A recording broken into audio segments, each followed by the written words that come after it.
So, thanks everyone. I've had a really good day today. I was a bit unsure how it was going to be. This isn't my normal type of gig that I do for events. I was asked to look at something on future skills.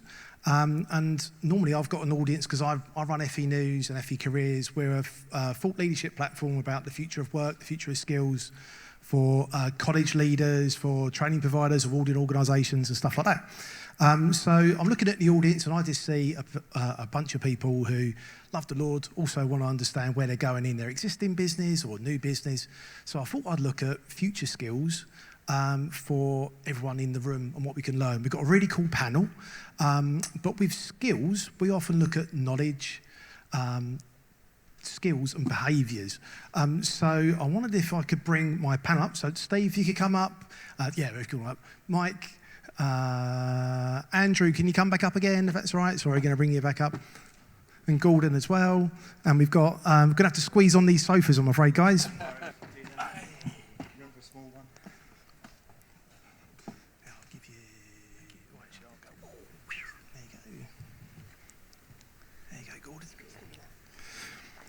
So I wonder, first of all, if everyone could introduce who they are just really briefly, and then we could sort of kick off a couple of questions, particularly thinking for the audience, if you know what I mean. So Mike, do you want to go for it? Fantastic. Name is Mike De Vetter. I'm married with my wife Amy, got 3 children, moved 12 months ago from New Zealand. I've been in full-time church ministry, employed by the church for the last 25 years.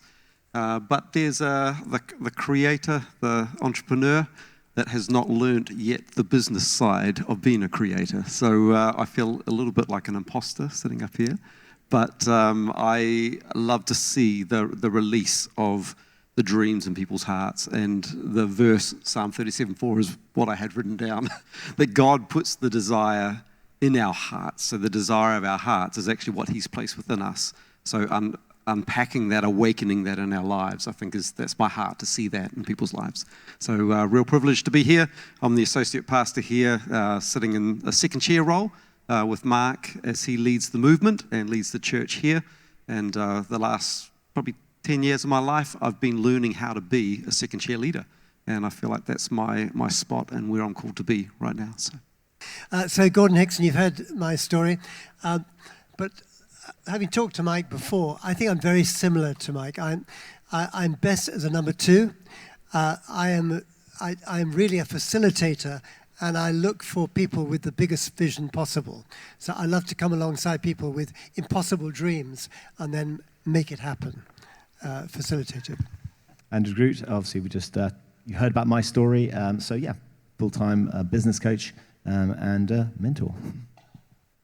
Awesome. You've heard about me already. So CEO of an agency called Iconic Digital in London, global agency spanning across 3 offices with an office in Kenya, strategic government advisor to the government of Kenya, His Excellency, the President of Kenya, I've been friends with for the last 8 years, and also to the UK government on national infrastructure. I'm also the president of Crown Global, which is a prophetic Christian ministry. Spent 7 years as senior pastor of Crown Family Church, which I have just moved into the Elim Church in Wimbledon in the last 6 months. So delighted to be part of Elim. Other than that, get involved in lots of other businesses that you've heard a bit about, with the wedding car company, an events company, and a property portfolio across Ohio, over in the States and in the UK.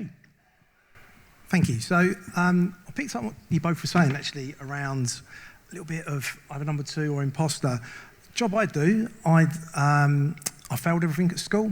I grew up in an area of quite high unemployment and deprivation as a bit of a postcode sort of thing where I grew up. And now I go into government and I advise on skills and I advise on education and employability. And I can't do that on my own. That's been somehow or another given to me by my life experience that I went through, that the Lord put me in different positions. And it's nothing to do with my ability. It was just given as a mission to me. And I hold it lightly, of what I can do. I'm off to Qatar soon. I go to Singapore to advise on all sorts of stuff. And that's been given by the Lord. So what I wanted to be able to discuss is something I sort of feel has been missing today is how do we step into our mission? Because Mark said it to begin with around vocational appointment, vocational work-based learning, that's my game. So how do we step from being mission to missionaries in our chosen profession? How do we know what that is? How do we sort of step in and have those knowledge, skills and behaviours to be able to do that? Mike? Fantastic. I was standing in a conference as a youth leader, probably the age of 22, and everyone they were prophesying over all of the youth leaders, and in my heart, I was just kind of sitting in the middle of 1,000 other people, and no one really knew who I was. I had, I think, 11 or 12 teenagers with me, and there were groups of hundreds, and I remember selfishly thinking, pick me. I want that prophetic word. I want that word for me. And in that moment, I just felt that gentle rebuke from God. It was like, okay. And so I changed my mindset.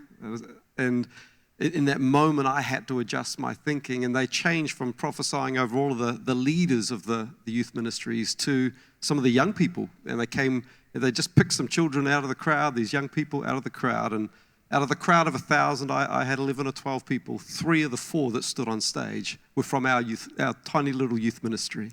And they began to just prophesy over those young people. And I remember just weeping in that moment as God gave me my calling, which was to get on my shoulders, that I would live my life to awaken the dreams in others and to support the dreams in others. And so as I look at and I listen here today, the potential that we all carry within us, but I think we're afraid to step into it. And I think God challenged me on that probably about 7 or 8 years ago when I had these dreams, these books that I had in my heart, and I thought about it every day that I would write a book, and I wrote my first children's book, and it failed. It was horrific. I invested, I think, $10,000 or $15,000 into this book, and I was promised the world through a vanity publisher, and I think we made about $8 of sales.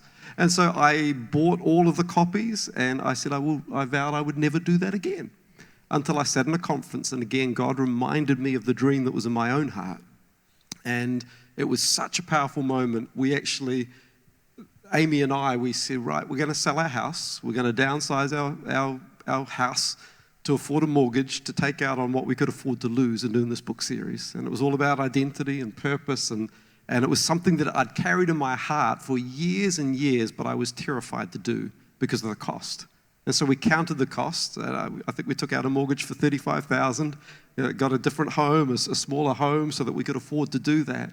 And we went about it, and that was 5 years ago. And we launched it. We picked up the books, a pallet load of 1,000 books, on the day that COVID shut down New Zealand. So I was the last car on the road coming out of Auckland to Whangarei up north, and there was no other cars on the road, and I had 1,000 books in the back of my car, and I launched an online book business. And because everyone was at home, we sold about 500 or 600 copies of this book in the space of about 5 or 6 months, and it began the journey. And we've recovered the cost of that, but now I'm at that stage of where to from here, and that's a part of the challenge, I suppose, I have, and I sense is even in this space. Are we stuck at that point of our potential, and we're only at that point, but God wants to take us into the next? And that's where the partnership, the relationship, it's the people that I'm going and trying to connect with and say, you carry something I have no idea, I do not understand, but you carry it. And so that walking alongside in the partnership, sitting in that number 2 role alongside Mark, he is that apostolic leader that sees beyond what I can see. But to be able to stand alongside and say, actually, I've got gifts and skills and a grace on my life that complements what he carries as well. And so my big thing is, who are we connected with? The networking. Who are the people that we are walking the journey with? Heading towards the same vision, but we each have a different part to play within seeing that vision. And if it's not about me, but about those I lead and I want to raise up and empower, and if I don't have to get the credit for it, but God gets the glory, then there's no limit to what we can achieve in the together. So, just some thoughts. Cool. Gordon, I was really inspired by what you were saying around the struggles that you went through and how you overcome all those barriers and stuff like that by working in step with the Lord. Anyone that you would want to sort of share here how you are in touch, talking to the Lord, what is my mission for this business? Like, how are those sort of knowledge, skills and behaviours? How would you advise everyone in the room to be able to make sure they are mission-led with their business? Yeah, I think often we have no clue who we are or what we are. And I think it's at times like that you need to, there needs to be an ability in your heart to be loyal to somebody else. And it's that thing of connection. I always find when I'm looking for a leadership team, I don't look for the bright sparks who've got incredible gifting. I look for somebody who's loyal, because when there's a bond, there's a transfer. And I find that often giftings and things are drawn out of people. When there's a bond with somebody, suddenly all of those giftings begin to start coming out. And I feel it comes with this connection. You begin to see yourself through other people's eyes. Because as I said, we often don't know what's inside. And suddenly you begin to see yourself operating in different ways as you bond with a team or with one particular person. And there's a real transfer of life, a transfer of values, even skills, and that gifting begins to get germinated. I remember for many years, I mean, I've been given the title pastor, but I was not pastor. And I was actually was put into position as being the parish vicar or pastor of St. Aldate's. And the bishop who gave me the review saying, this man is definitely not a pastor. He's a global missions director. But the thing is, when I committed myself to it and I bonded into that job, literally God drew out of the spirit realm the most incredible pastoral gift that I didn't even know was there. And it just was drawn out because I was bonded in, I was loyal, and the Holy Spirit just released that other gifting. So I think we often think that the gifts are already there. I think there are little seeds and within every one of us that get germinated at different times. And suddenly you think, whoa, where did that come from?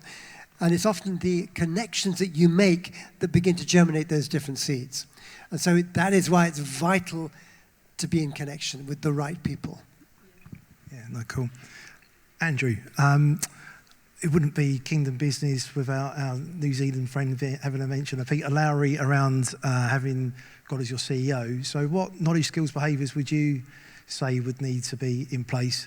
And also to say about Andrew, and I was going to, if we get time, I want to talk about brand and legacy, is when I started up FE News 22 years ago, this week is actually, started that off in just outside Canary Wharf, and I used to sit at the bottom of the tower in my Hawaiian shirt just about to show I'm a startup.com, where Kelly used to work, and I heard of this amazing guy working in HSBC doing real great things for the Lord in HSBC. This is this guy, and that's 22 years later of that legacy of coming over from that. But Andrew, knowledge, skills, behaviours to be the Lord as your CEO. How would you say for everyone in the room?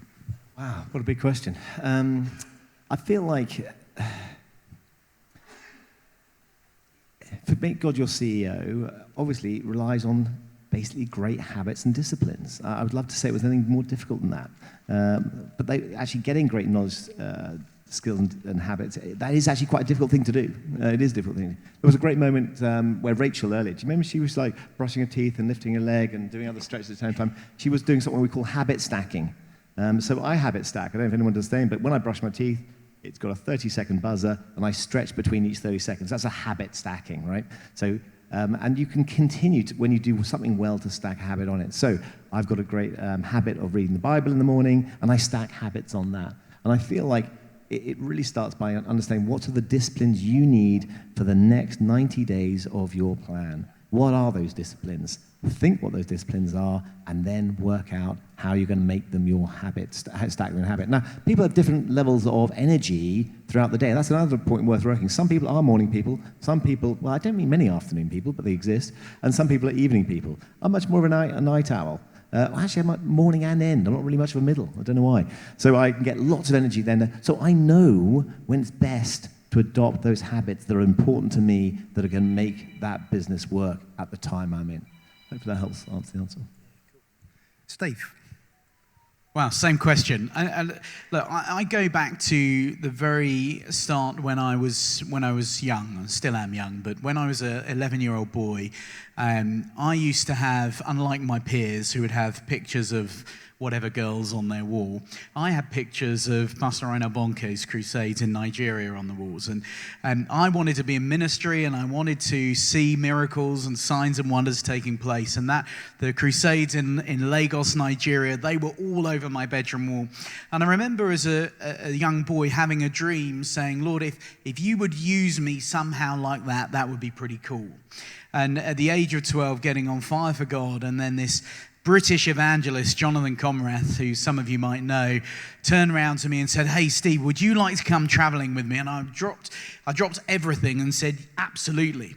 And, fast track on, it's amazing how God joins the pieces of the puzzle. Because I ended up having a spiritual mum who was called Teresa Warimu, who is one of the spiritual daughters of Reinhard Bonnke, who is one of Kenya's foremost spiritual leaders. And I've been working with her now since 2018. And during the latter years of Pastor Bonnke's life, I had the great privilege of going to some of his meetings and supporting him in Germany and then in the UK and also in Kenya as well when he was there. And I think somehow God interconnects all of the passions that you have, but also he gives you the ability to forward think in terms of what he really wants you to do. Now, am I called to be a crusade evangelist? No. Am I called to be a communicator? Absolutely. And so God has done an amazing thing as I've placed my trust into him to weave all of those components together. I will just come back to something that Gordon said, because I think this is absolutely key and important. When you don't know where you fit, and when you don't have the exact idea of where you're meant to be operating, whether that's in business or ministry, go find someone else and serve another. Because when you are plugged into service, then you will find your place. And I remember as a 23-year-old man, I had been traveling in ministry with Jonathan for several years, had done all of these different things, preached to 80,000 people, and had a great experience of seeing God doing amazing things, but landed myself in the local church, not really with any platform whatsoever. And the Lord really dealt with me about my own ego and my pride during those times of having to actually deal with selfish ambition and all of those things. And the way he did that was to get me plugged into service. I remember cleaning the toilets and putting the chairs out, doing the sound equipment, doing all of those things, but through service ended up being restored into the fullness of who he wanted me to become. So developing those skills, developing those habits and behaviors, when you're plugged into service, God will give you the desires of your heart, but he'll enable you to come into alignment. And it actually isn't until you die to self and you realize that actually in the greater, bigger picture of what God wants to do in your life as a business owner, that you need to mature, and to learn that maturity, that only comes when you serve another. So mentorship, coaching, all of the things Andrew's been talking about, absolutely spot on. And the only way that you're going to grow to the next level is through getting that learning and education. Remember that formula, which is not my formula, it's Brad Sugar's formula. Be times do equals have. The be who you are enables you to then do the things that you want to do, which will enable you to be who God wants you to be and have what he wants you to have. Yeah, cool. I want to try to speak to some of those which really cool. You did the stacks. I was going to do a bit of a show of hands. For those that are moving from side hustle or trying to scale, like from brand new, they have no team, they have no money. Steve, I'm going to bounce it back to you, but if we could be quick, so I have so much I want to cover, but like within, how does someone get a side hustle, if it's of the Lord, how do they get it to be their full-time? You own 6 businesses, like you got. Yeah, great question. So side hustle, something that I can see an opportunity in. The first thing I do is I run it through the Action Coach 5 Ways model. The number of leads times the transactions equals the number of business. Then from there, I look at margin and transactions, and then I do the calculations to work out, is it a plausible business venture? Okay, that means, is it going to generate a net profit having me done all of the activity? Because because if it doesn't, then there's no point investing time, energy into something. So if I do a back of an envelope, quick analysis to determine is the business going to be profitable, and if I can see it is based on the cost of goods, the marketing investment that I need to put in, then I know it's a goer. Okay, and then it's a case of how do I quickly realize what my core competencies are as a business owner, and what are the areas of lack or the areas of skill that I don't currently have in my team. And the first thing I would advise you is to utilize high quality virtual assistants from a young point to get the job done. I've had a PA for the last 12 years. It was the best thing I ever did.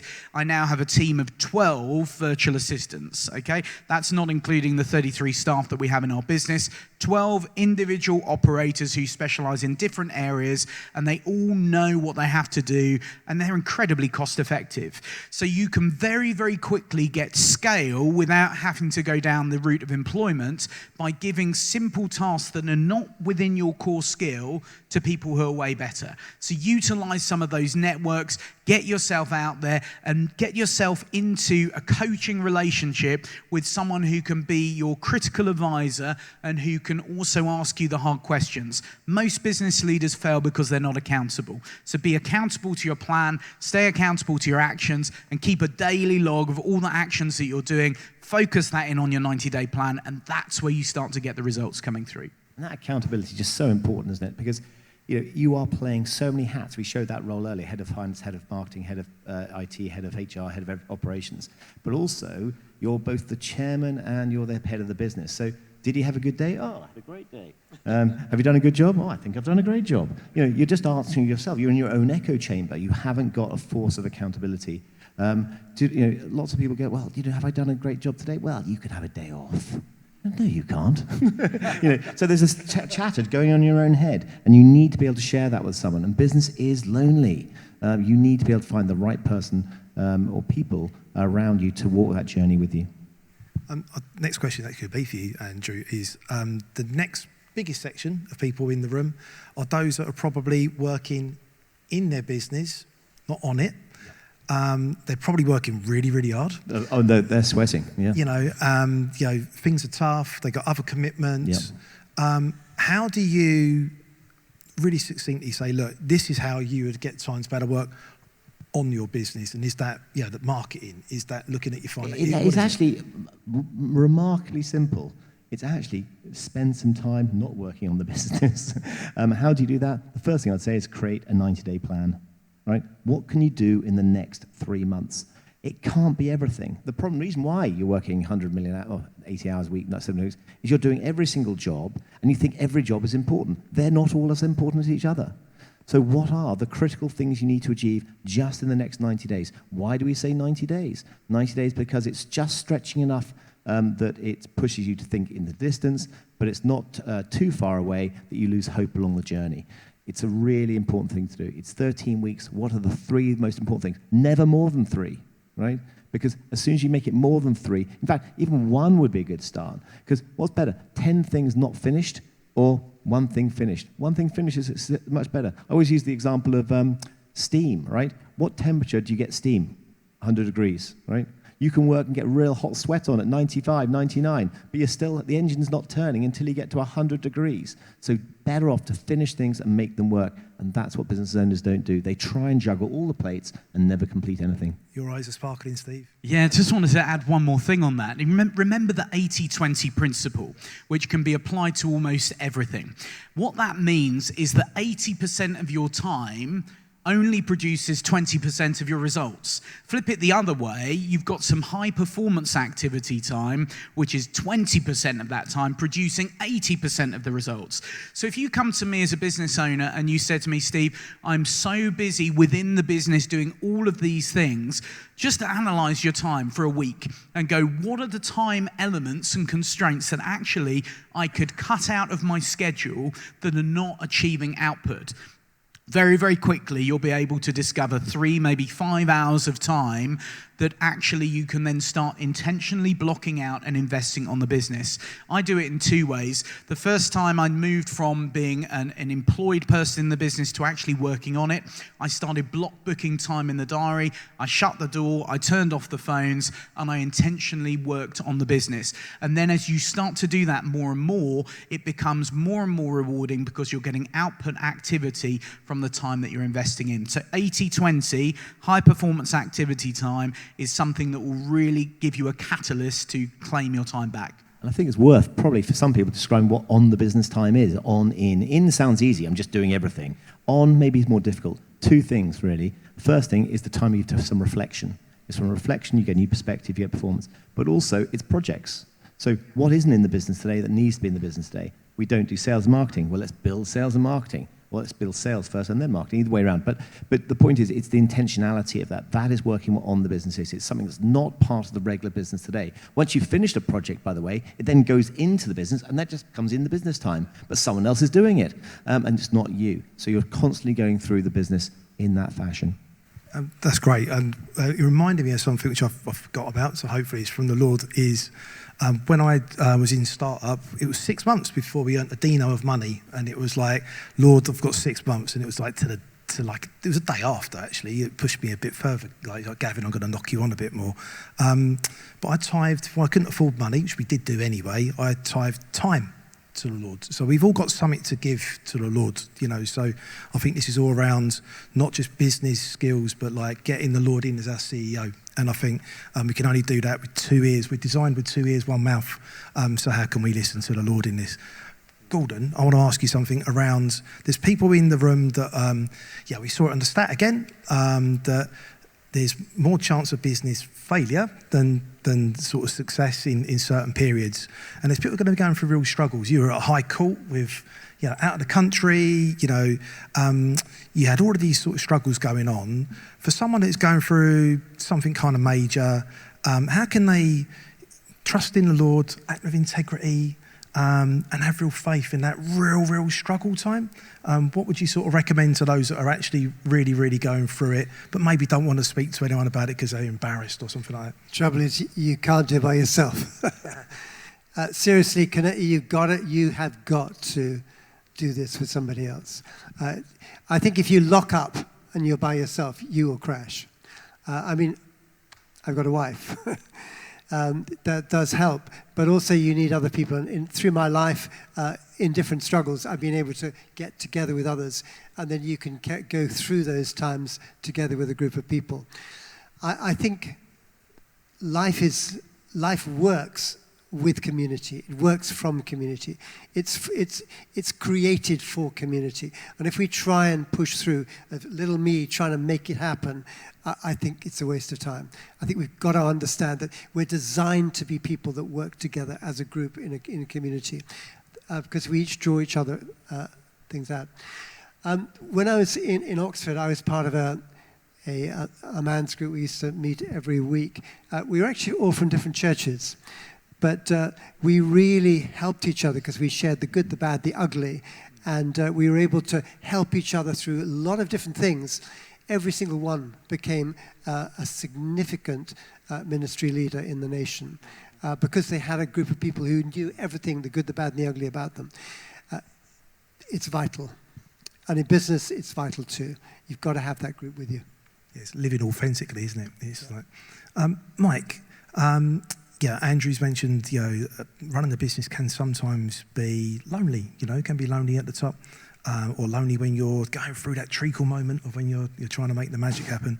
Coming at it, because you've got many hats, coming at it from a pastoral perspective, what do you think the church, not saying just Rediscover, but the church in general, how can the church step in more to support business owners to be able to make sure they are mission-led, that they've got that support of the church? The other day we had a really cool missionary on the stage. Everyone was, it was his mission to hack through, Africa with a cool truck, do you know what I mean, and do a really cool thing. But how about that person that's got to switch on the computer when they really don't want to, and they got to do that email or make someone redundant or do whatever they really don't want to do? So how can we support that missionary in their line of work? Yeah, I think the journey we're on, even within our own church at the moment, is that journey from the dependence to independence to interdependence. And I think so often, I think as a young boy, my goal was to become independent, meaning I didn't need anyone else. And I think the language that we're hearing here is that actually we need one another, and we're stronger when there is an interdependence, when the sum of who I am is not enough, but when I am connected to other people as well, then that growth happens exponentially. What I've noticed, even coming from another culture into a British culture, is that there is a real silo mentality in the ages, but then I think probably even in the class system and the types of people that you would find in church. We become very comfortable with those who are like us. But actually, it's the people that are not like us that often will bring the color and the flavor and the spice that we need, or that shift and that change. We've obviously been exploring as a church and across the Elam movement the whole area of the APEST and the 5 different functions that really make up the heart of the church. And when I think of the silos, I've seen children and youth and young adults and adults, but I think even in the APES, there have been the silos of well, I just don't get that prophet, or I just don't understand that shepherd, I don't understand the teacher. And so someone we don't understand, I think we kind of pull away from, and we say, well, I'll huddle with the people, I'll huddle with my crew, I'll hang out with my people. But actually the fullness of the body of Christ is the finding somebody who challenges you and even threatens you a little bit in the way you think. And I love that Mark is apostolic in nature, but probably one of the graces of my life is teacher. And so, not surprisingly, we clash, but not clash in a bad way. We clash into each other to see, I have to see what he sees, and he sees what I see, and hopefully together balance with everything else. We grow together. I've become bigger in my outward thinking by being around Mark. So I'm always looking into, am I hearing enough prophetic in my life? Well, I need to go and have a conversation with that person. You know, is my hunger to reach people with the gospel, is it there? Well, I need to go and have another conversation with that person who carries that evangelistic gift. So bring that into the marketplace. I think in our conversations, we need to rub shoulders with people who don't think like us. And so as a church, the worst thing we can do is say, right, business people over there and students over there and young people, we need to encourage bold conversations to say, walk across the room and talk to somebody different to you, somebody who you never thought you would be in relationship with, but go in not to change them, but to ask really intelligent questions. So invite the wisdom that they carry into your life, rather than going over, hey, let me prove to you why you need to listen to me. But we approach it saying humbly, I want to learn, I want to listen, I want to grow. I think one of the big things that's come out is we've got to be learning every day. Just keep learning, keep putting time in our day to learn and grow. I'm trying to build business. It's the first time in my life I'm really thinking, actually, there's a business element to what I carry. And so I'm just trying to lean into the learning of those that have gone before me and into places I have no idea yet. I'm sitting here just learning and soaking it up today. It's been wonderful. So. Yeah, lifelong learning. And I think it's something which for those that are solopreneurs, those that are looking to start up, you've got a team. You might not be on staff, but you've got people around you in the church business hub that will be able to come on and be that start of that team. I think that's sort of kind of an important thing which maybe people haven't really picked up. I'm going to go a bit into my mission a little bit because I feel it's drifted into it a bit. So around the future of skills. So we've got a bit of a crisis with young people at the moment where there's 978,000 young people that are not in education, employment or training. That's called a NEET. That's 12.5% of all 16 to 24-year-olds. That's 15% of all 22 to 24-year-olds. There's no top cover for someone now aged 22 to 24. There is no support. Like, youth guarantee ends at 21. There is no funding for apprenticeships from January for someone over 21. And there was another report out in the week where half of those NEETs, half of those not in education, employment and training, don't even receive benefits. They just slipped through the cracks. So what can we as business owners do to address that? And what can we as the church do to address that? And Gordon, I know you're doing loads of cool stuff with at-risk young people and stuff like that. What would you say within there? Yeah, I mean, it's not really my field, but recently, I mean, over the last few years, I've been involved with Battelle. Battelle is the organisation that reaches probably the most marginalised people in the country. Battelle's been around for about 27 years now, and Battelle is the Spanish for Bethel. So we have houses, Rachel's a trustee, we have houses all over the country, I think probably 11 different cities, pick up people who have the ex-offenders, addicted, prostitutes. Basically, they're people who've literally, they're literally rejected by society. What is fascinating is that when they come in and they finally give up their right to, well, maybe I should put it this way. Many of them try every kind of rehab possible, but they just don't work. Then they submit to the discipline of being part of a community in Battelle. And that simple thing of being part of a community, that community draws their skills out. And what I've been amazed being with Battelle is watching these totally broken people. Yes, first few months they're coming off the drugs and finding their self-identity. But most of them come to the Lord, most of them have the Jesus factor, and then they begin to start finding out who they are, because they develop a whole range of companies. Like they develop gardening work, restaurant work. They open up a lot of really good restaurants, furniture repair, tree felling. I mean, lots of different type of work. And they all pick up skills alongside others. And bit by bit, they pick up leadership, and they pick up the way just to relate, but also just basic hard work. And it really, it brings something of value. They feel like they can lift their head up again. They feel like I am something, I can produce something. Now, obviously, the money goes straight back to Battelle for all the work they do, and then they're fed and housed and everything else from that. But I've just been amazed at the skills that I've watched coming out of these really damaged, broken, marginalized addicts. You think, whoa, how does that come? And it's simply the fact that they've committed themselves to be in a group of people who begin to draw out the best out of them. And I said it last time I spoke, it is the power of community. It's the incredible power of community to draw out what is in you, and being willing to just day by day develop those skills. Can I build on that a little bit? I mean, I do think the power of community. I think that I describe it also in a different way, which is just the environment that people are in. The environment you're in changes everything. I've got plenty of clients who come from Torquay, Torbay area, and some of the children there have never left Torbay, never, and no intention to do. Their environment is so small, their people they hang out with are so small. And I think one thing a church can provide is the opportunity to change the environment people are in.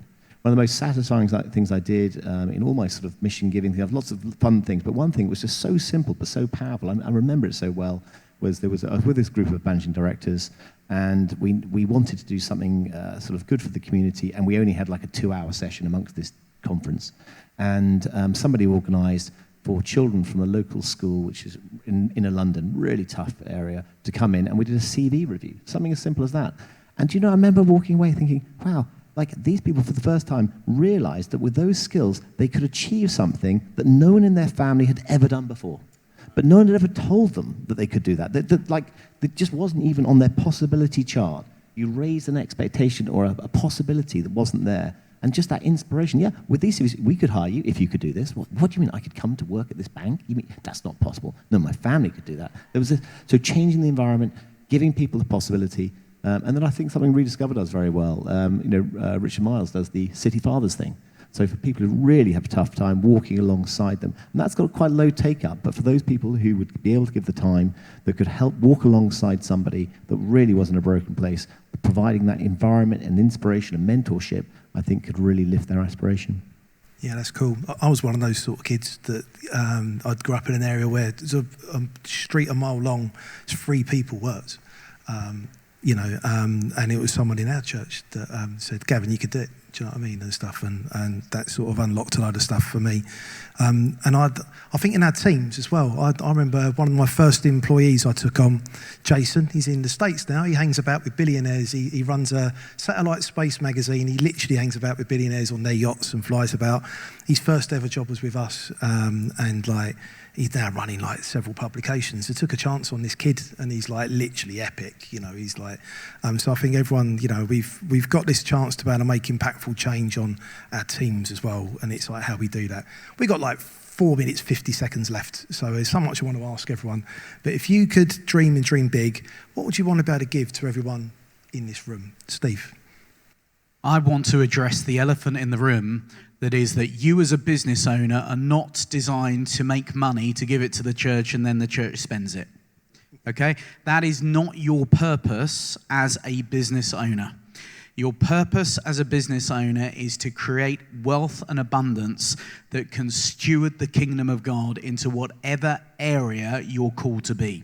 And I'm speaking to that to you, some of you, prophetically today, to call you into your place. Because for too long, some of you have been living under this cloud of thinking, I'm just there to get by or just there to do this. As a business owner, you can be an apostle in the marketplace. You can be a prophet in the marketplace. You can take your place and create generational impact and legacy for many, many people to come.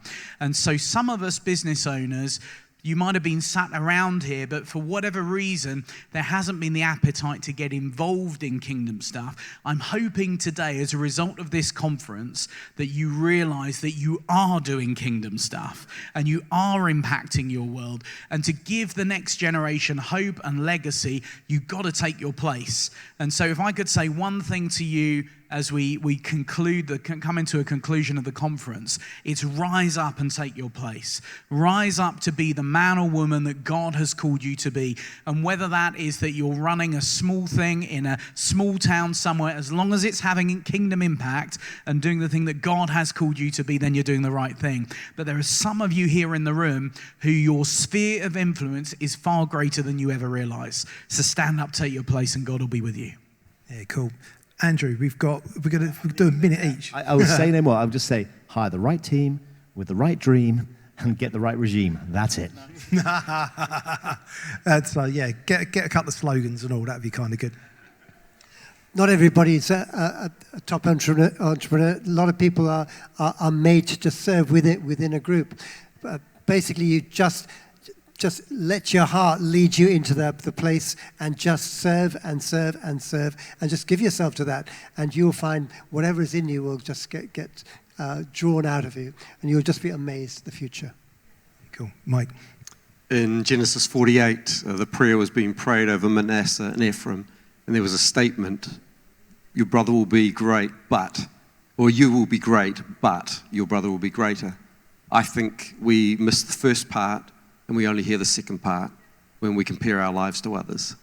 There's greatness on our lives, and we have to find what that greatness is and be true to that. Moses standing before God, what's in your hand? A staff. Well, what is the staff? Look what God used with that staff, what he did with that staff, if we'd be faithful with that. So what is the greatness? Dream about what the greatness on your life could be. The greatness is not for your glory, it's for God's glory. But what is the greatness that God has placed on your life? And then don't look at the but, someone is greater. Find that greatness, be true to that. And what you've got in your hand, I think there was a moment where Moses had to throw that rod down, and then it turned into a snake, a scary moment. But then God said, pick it up. And when our business ideas, our dreams, our vision, all that we carry in our heart is laid down for God, and we pick it up for his purpose, on his command, then there really is no limit to what God could do. So, yeah. Yeah, really cool. So I think one thing I'm sort of picking up is your team. If you've got staff or not, is who you surround yourself with. And one thing I'd really love for everyone to be able to get is like, Lord, what do you want me to do? So I'm going to pray that over us now. Lord, what is our mission for each one of the people in the room? And Lord, what do you want to be able to speak into our hearts? And Lord, how can we step into it? And Lord, make it really clear by the end of today that we know that what you want us to be able to do and what you want us to step into and just unblock everything around us, I pray. Amen. Thank you, everyone.